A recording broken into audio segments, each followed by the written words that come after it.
จากวัดดับภัยเชียงใหม่สืบสานเวลาผ่าน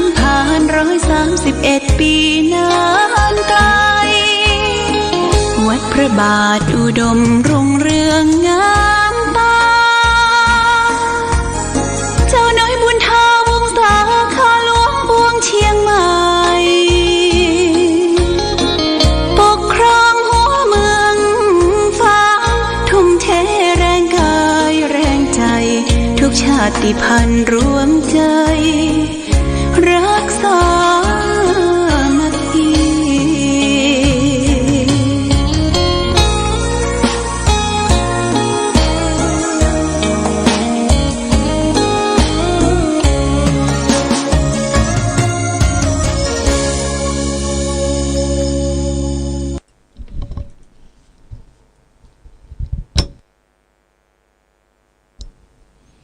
เจริญสุขศรัทธาสาธุชนญาติโยมท่านพุทธบริษัททั้งหลายวันนี้รายการธรรมะประทีปส่องต่างก็ได้มาพบปะกับพ่อแม่พี่น้องศรัทธาสาธุชนญาติโยมแห่งครั้งหนึ่งวันนี้เป็นวันพฤหัสบดีที่5เดือนกันยายนพุทธศักราช2566ซึ่งตรงกับเดือน10 2เดือน10ใต้แรม6ค่ำญาติโยมวันนี้เป็นวันแรม6ค่ำก็อากาศท้องถิ่นตอนนี้ก็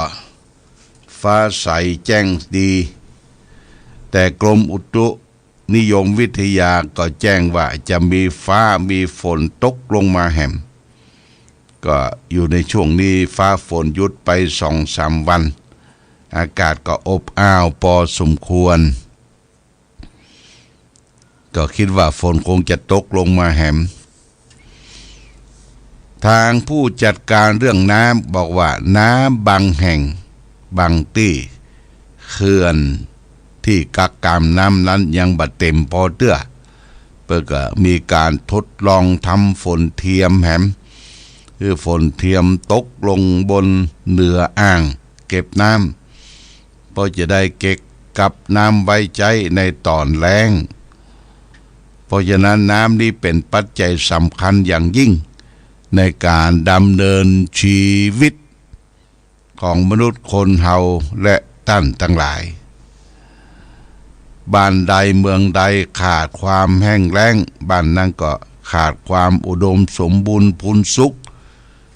ขาดพืชพันธุ์ธัญญาหารขาดทำการเกษตรกรของพี่น้องประชาชนบ้านเฮาเมืองเฮาก็เป็นบ้านเกษตรกรก็คือการปลูกการฝังการเพาะการทำประโยชน์จากที่ไร่ที่นาที่สวนที่ทำกินเฮาก็ได้ทรัพย์สินสังส่วนนั้นมาแต่ว่าเมื่อเฮาใช้สถานที่เปิ้นก็คือเฮาเฝ้าระวังรักษาเพราะว่าต้นไม้ก็ดีอย่างที่เขาไปปลูกไว้ฝังเนี่ยมันก็ดูดซึมเอาธาตุต่างๆออกจากพื้นดินมาก็ควรที่จะได้พัฒนาพื้นดินเอาปุ๋ยเอาหยังมาใส่ปุ๋ยธรรมชาติปุ๋ยครอกเพื่อจะได้ให้ดินอุดมสมบูรณ์ขึ้นแต่วันนี้ได้ไปทำบุญสลักกพัดที่วัดห้วยงูนอกแล้วปิกมาถึงปากทางห้วยงูเปิ้นมีร้านชำร้านขายเรียกว่าร้านขายอันนี้เมล็ดพันธุ์พืชหลายอย่างก็แวะซื้อมาประมาณสัก4-5 อย่างเอาคือแม่ชีปลูกฝังที่วัดนะ ยกตัวอย่างเช่นว่าฟักทองฟักแก้วเนี่ยญาติโยมฟักทองฟักแก้วถั่วฟักยาวมะแตงสังน้อยแล้วก็ผักกาดเมืองผักกาดจ้อนก็เฮาบ่ได้ทำแป้งฮอนใหญ่ญาติโยมนะ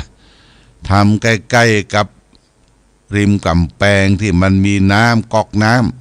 ำคือทดลองการปลูกการฝังแล้วก็ซื้อไอ้โฟดิดานมาโดยโฟดิดานนี่เวลาเฮาเม็ดพันธุ์พืชได้หวานได้มีหญ้าได้มีเฟืองกลบพวกที่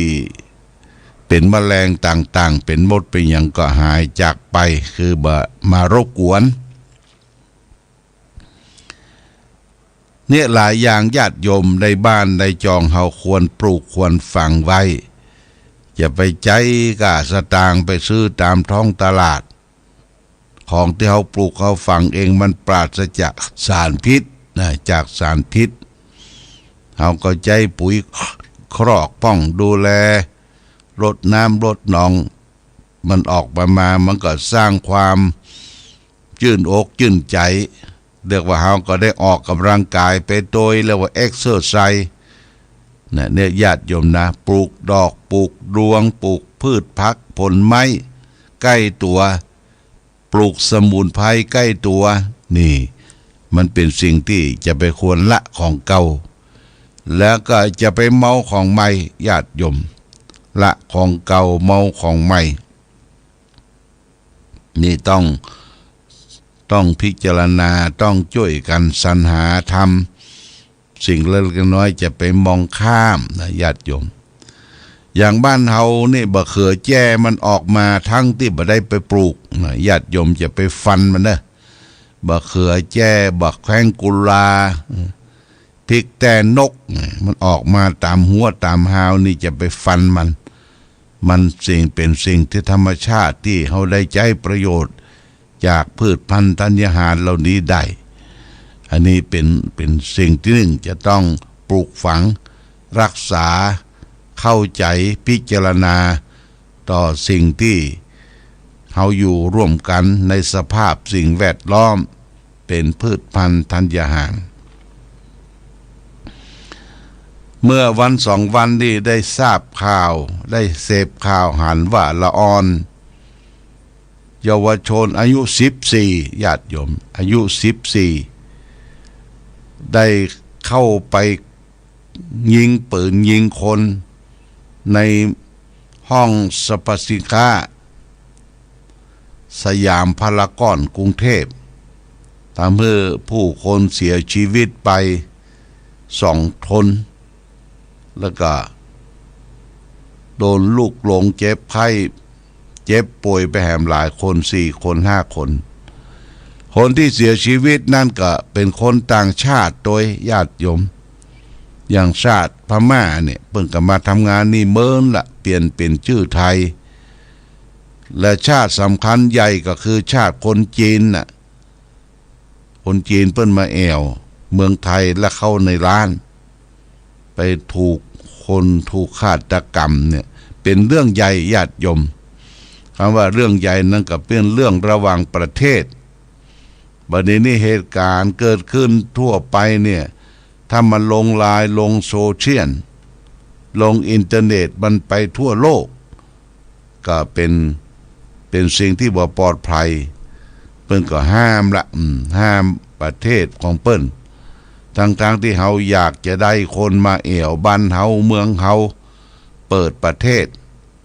โดยเฉพาะอย่างยิ่งประเทศจีนนี่มีประชากร1,000 กว่าล้านญาติโยมแล้วก็ทางรัฐบาลก็ส่งเสริมให้มีแหล่งท่องเที่ยวมีสถานท่องเที่ยวแล้วก็วีซ่าเข้ามานี่ก็เปิดวีซ่าเข้ามาท่องเที่ยวได้บ่จำกัดจำเคียแต่มีเหตุการณ์เกิดขึ้นนี่ก็เป็นที่น่าเศร้าสลดตำรวจได้จับได้ยับละอ่อนนี่นะอายุ14เนี่ยญาติโยม เปิ้นก็สืบเสาะไปถึงที่บ้านที่อยู่ของเขาผลปรากฏว่าปืนเนี่ยได้มาจากปืนบีดีกันนี่คือปืนไม่ใช่ปืนเป็นเล่นเนี่ยแต่ว่าใส่ลูกยิงได้เอามาประดิษฐ์ประดอยเอามาแปลงใส่ลูกจุด38การลูกหยังกานี่นะญาติโยมสามารถยิงได้ผมปรากฏว่าในบ้านของเขานะมีการทดลองยิงปืนมีลูกปืนเยอะแยะเพิ่งก็ว่าเขาขายลูกปืนที่ละอ่อนมาได้จะใดเนี่ยอันนี้เขาก็ต้องสอดส่องดูแลลูกหลานเยาวชนคนใกล้ชิดเดี๋ยวนี้มันได้มาจากสื่อที่สำคัญก็มือถือโทรศัพท์เนี่ยมีหันหมดสปะเรื่องเครื่องครัวสื่ออย่างหนึ่งก็คือมาจากอินเทอร์เน็ตตั้งเฟซตั้งไลน์อินเทอร์เน็ตแล้วก็สื่อเกมเล่นเกมที่ทะลุดุดันน่ะเกมการต่อสู้ใช้ปืนยิงผู้ร้ายอย่างต่างๆในเกมเมื่อเขารับสื่อเสพสื่อก็ว่ามันได้รับอิทธิพลจากการที่ได้หู้ได้หันได้ผ่านมาก็ไม่เอามาปฏิบัติจริงทำให้เกิดความเสียหายหลายด้านหลายประการอันนี้ถ้าเรามีลูกมีหลานมีเบาะแสอย่างใดก็ให้แจ้งตำรวจนะญาติโยมนะ191ก็ได้ตำรวจที่ฝางตำรวจนี่ควรมีเลขหมายโทรศัพท์สายตรวจเปิ้นนะแจ้งหน่วยงานต่างๆที่เกิดขึ้นอย่างหน่วยกู้ภัยของเทศบาลก็ดีของปต.ขององค์การบริหารส่วนตำบลก็ดี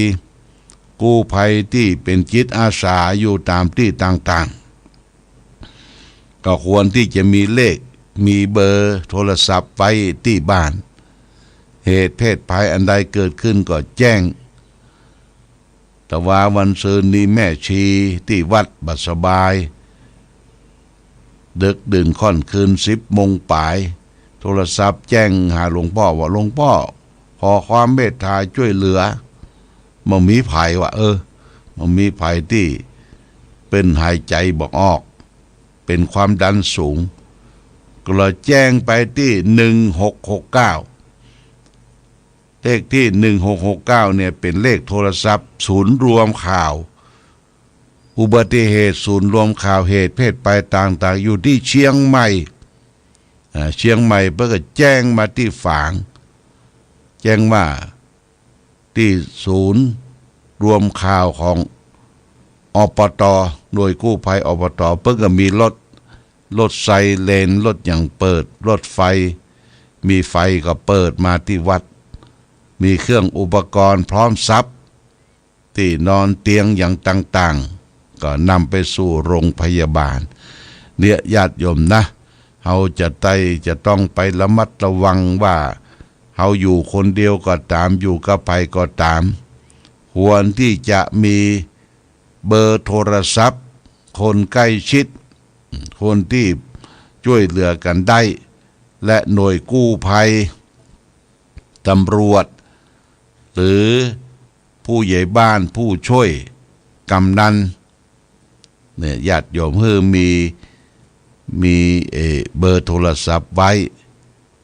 เอาเมมไว้ในโทรศัพท์เฮาหรือเขียนติดฝาเขียนติดสมุดนะมีเหตุเพศภัยอันใดเกิดขึ้นมาก็แจ้งกันอย่างทั่วถึงเราก็จะได้อยู่รอดปลอดภัยอย่างนี้เป็นต้นวันนี้ญาติโยมท่านสาธุชนได้มาพบกันเรียบร้อยแล้ว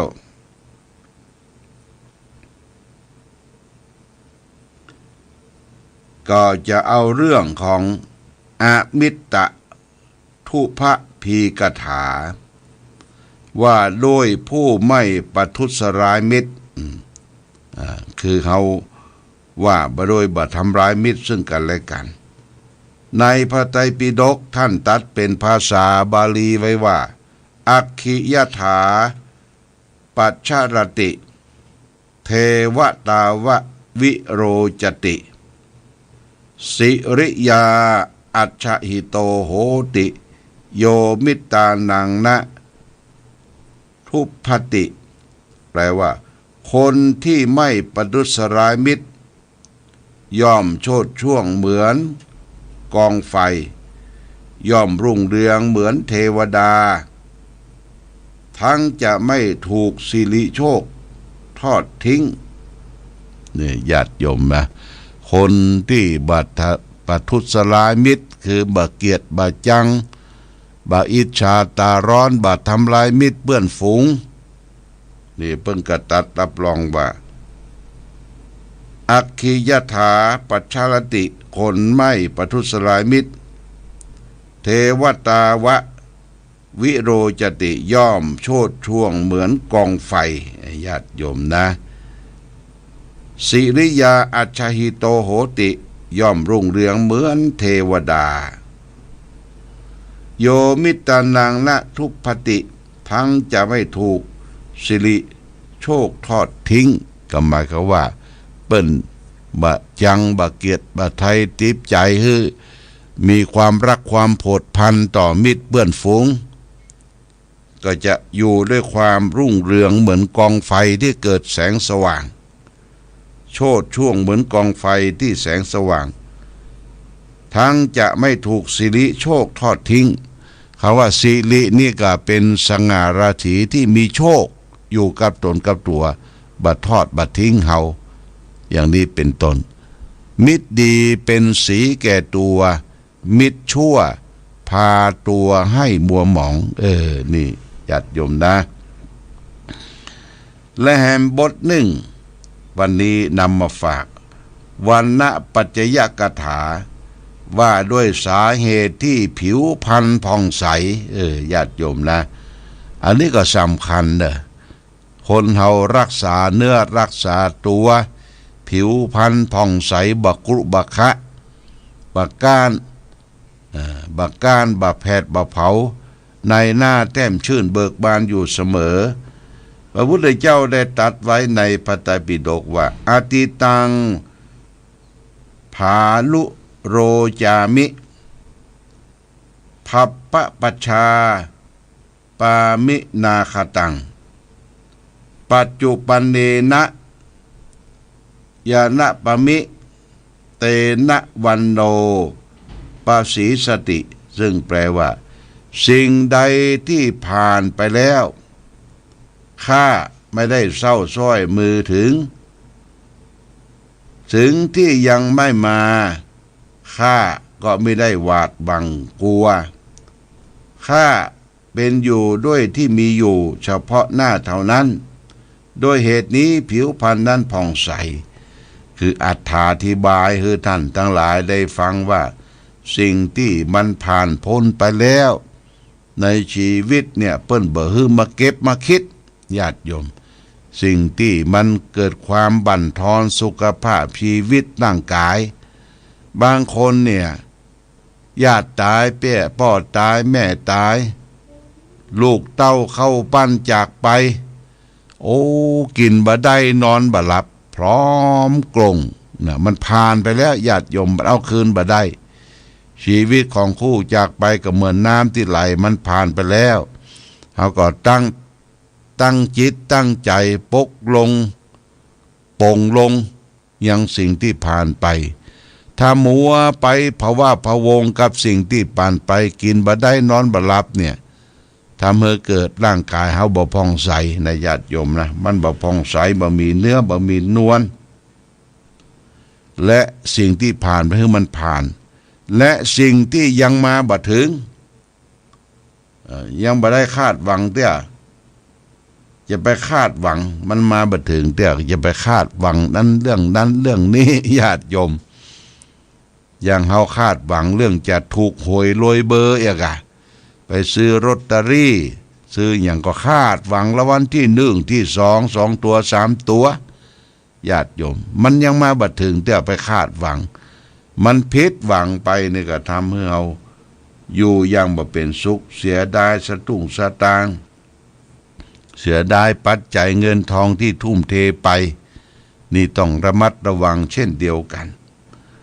และประการต่อไปผู้เป็นอยู่ด้วยสิ่งที่มีอยู่เฉพาะหน้าเท่านั้นคือเป็นอยู่ในปัจจุบันเนี่ยคือทำใจรู้เท่าทันเหตุการณ์ปัจจุบันเราจะกินจะอยู่จะดำเนินชีวิตอย่างใดคือใช้ในหลักของปัจจุบันอย่าไปกังวลสิ่งที่ยังบ่มาถึงเตื้อและอย่าไปเศร้าส้อยโศกกาอาดูลกับสิ่งที่มันผ่านพ้นไปแล้วคือทำจิตใจให้ผ่องใสโดยเหตุนี้คนที่มีร่างกายจิตใจผ่องใสก็คือทำปัจจุบันให้มันดีบ่ห่วงห้องอะไรที่สิ่งที่จากไปบ่วิตกกังวลต่อสิ่งที่ยังมาบ่ถึงเตื้อญาติโยมนี้ฝากเป็นหลักคิดคือแก่ศรัทธาสาธุชนญาติโยมเอาไว้ดำเนินชีวิตว่าชีวิตของเขาที่มีอยู่เนี่ยจะให้มันมีความสุขมีผิวพรรณวรรณะอันผ่องอันใสเขาจะทำอย่างใดตามหลักพุทธศาสนาว่าอย่าไปวิตกกังวลที่ผ่านพ้นไปแล้วอย่าไปวิตกกังวลเศร้าส้อยเสียใจสิ่งที่มันผ่านไปแล้วและบ่ไปกังวลสิ่งที่ยังมาบ่ถึงทำปัจจุบันให้ดีนะญาติโยมทำปัจจุบันให้ดีเมื่อปัจจุบันเดียวดีแล้วทุกสิ่งทุกอย่างก็พลอยดีไปหมดร่างกายก็สดใสแจ่มใสโดยคุณธรรมมีวรรณะผิวพรรณเอาละญาติโยมวันนี้ต้องขออนุโมทนากับแม่จิตรานางสาวปัทมพรนี่เปิ้นมาจากปุ้นดอยหล่อเนี่ยดอยหล่อนี่ก็บ้านดงป่าหวายดอยหล่อแม่วิจิตรานี่มากับลูกสาวเปิ้นเป็นทนายมาว่าความที่เมืองฝางแล้วก็ติดตามมาโดยได้นำสิ่งของมาถวายทานตะวานี่ก็มีเห็ดลมมีเห็ดโคนมาโดยนะเห็ดโคนเห็ดลมแล้วก็มีไอ้นั่นน่ะบะหอยขี้นกแล้วก็มีของกับน้ำพริกมาหลายอย่างหลายประการเอามาถวายทานพร้อมด้วยปัจจัยแห่ม500 บาทนะปัจจัย500 บาทได้ทำบุญทำทานพร้อมกันเนี่ยแม่จิตรานางสาวปัทมาพรนะอินพลานามสกุลอินพลากันเนาะอินเพลานะได้ถวายเป็นกันเทศได้ถวายพระเจ้าละแข่งค่าน้ำค่าไฟรวมเบ็ดเสร็จตั้งหมด500 บาทได้รับเรียบร้อยแล้วโมทนาสาธุกับคุณแม่วิจิตรานางสาวปัทมาพรอินทเพลาบ้านดงป่าหวายดอยหล่อจอมตองมาณโอกาสนี้โดย